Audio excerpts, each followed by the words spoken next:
আপনি কি ঘন্টার পর ঘন্টা পড়াশোনা করছেন, দিন রাত এক করে দিচ্ছেন, তা পরীক্ষার রেজাল্ট আশানুরূপ হচ্ছে না? ভাবছেন খামতি কোথায়? সমস্যা হয়তো আপনার পরিশ্রমে নেই, লুকিয়ে আছে আপনার অবচেতনে বা সাবকনশিয়াস মাইন্ডে। বিজ্ঞান এবং মনস্তত্ত্ব সাইকোলজি বলছে, কঠোর পরিশ্রমের পরও ছাত্রছাত্রীদের ব্যর্থ হওয়ার পেছনে রয়েছে 5টি নির্দিষ্ট বৈজ্ঞানিক কারণ। চলুন জেনে নেওয়া যাক সেগুলো কী এবং কিভাবে এর থেকে মুক্তি পাবেন। ইলিউশন অফ কম্পিটেন্সি বা জানার ভ্রম।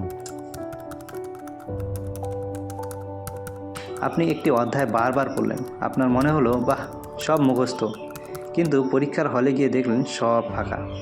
একে বলে ইলিউশন অফ কম্পিটেন্স। মানে কোনো তথ্য বারবার চোখের সামনে দেখলে আমাদের মস্তিষ্ক সেটিকে সহজ বা জানা বলে ধরে নেয়, কিন্তু ব্রেন সেটাকে দীর্ঘস্থায়ী স্মৃতিতে বা লং টার্ম মেমোরিতে জমা করে না। এর সমাধান, শুধু রিডিং না পড়ে বই বন্ধ করে নিজেকে নিজে প্রশ্ন করুন। একে বলে অ্যাক্টিভ রিকল। নাম্বার 2, অতিরিক্ত স্ট্রেস এবং কর্টিসল হরমোনের প্রভাব। এর ফলে কি হয়, পরীক্ষার ঠিক আগের রাতে বা পরীক্ষার হলে ঢোকার পর চেনা সূত্র বা সহজ উত্তরও গুলিয়ে যায়। কারণ বৈজ্ঞানিক ব্যাখ্যা হলো, অতিরিক্ত উদ্বেগের কারণে শরীরে কর্টিসল হরমোন নিঃসৃত হয়। এটি মস্তিষ্কের প্রিফ্রন্টাল কর্টেক্স, যা সিদ্ধান্ত নিতে এবং তথ্য মনে করতে সাহায্য করে, তার কার্যক্ষমতা সাময়িকভাবে বন্ধ করে দেয় বা ব্লক করে দেয়। ফলে জানা জিনিসও ব্রেন খুঁজে পায় না। এর সমাধান হলো, পরীক্ষার আগে 8 ঘন্টার ঘুম বাধ্যতামূলক এবং নিয়মিত 5 মিনিটের ডিপ ব্রিথিং করবেন। নাম্বার 3, হাইপার অ্যাক্টিভ ডোপামিন লোভ বা মনোযোগের অভাব।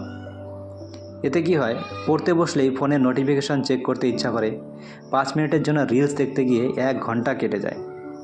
এর মনস্তাত্ত্বিক ব্যাখ্যা হলো, সোশ্যাল মিডিয়া আমাদের ব্রেনে ডোপামিন নামক ফিল গুড হরমোনের বন্যা বইয়ে দেয়। এর ফলে পড়াশোনার মতো কম ডোপামিনযুক্ত কাজে মন বসানো কঠিন হয়ে পড়ে।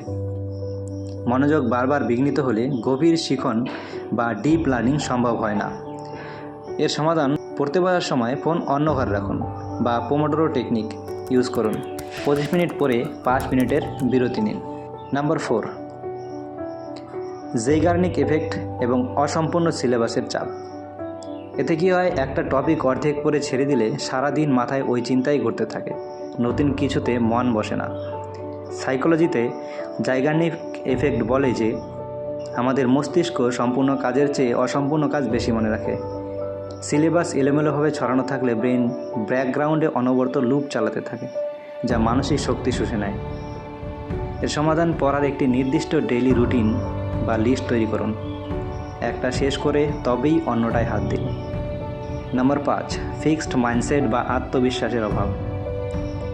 আমি অঙ্কে কাঁচা, জিকে আমার মাথায় ঢোকে না, পরীক্ষার আগেই নিজেকে এই ধরনের তকমা দিয়ে দেওয়া। সাইকোলজিস্ট ক্যারল ডুয়েকের মতে, যারা নিজেদের মেধাকে সীমাবদ্ধ ভাবেন বা ফিক্সড মাইন্ডসেট, তারা একটু কঠিন পরিস্থিতি এলেই হাল ছেড়ে দেয়। অন্যদিকে গ্রোথ মাইন্ডসেটের ছাত্ররা ব্যর্থতাকে শেখার অংশ হিসেবে দেখেন। এর সমাধান হলো, আমি পারছি না এর বদলে বলুন, আমি এখনও এটা শিখতে পারিনি, চেষ্টা করলে পারবো। এই বৈজ্ঞানিক কৌশলগুলোর মধ্যে কোন সমস্যাটি আপনি নিজের মধ্যে সবচেয়ে বেশি লক্ষ্য করেছেন, কমেন্টে অবশ্যই জানাবেন। সবশেষে এটাই বলতে চাই, লড়াইটা শুধু সিলেবাসের সাথে নয়, লড়াইটা নিজের মনের সাথেও। আজ থেকে নিজের পড়ার অভ্যাস বদলান, সাফল্য আসবেই। All the best.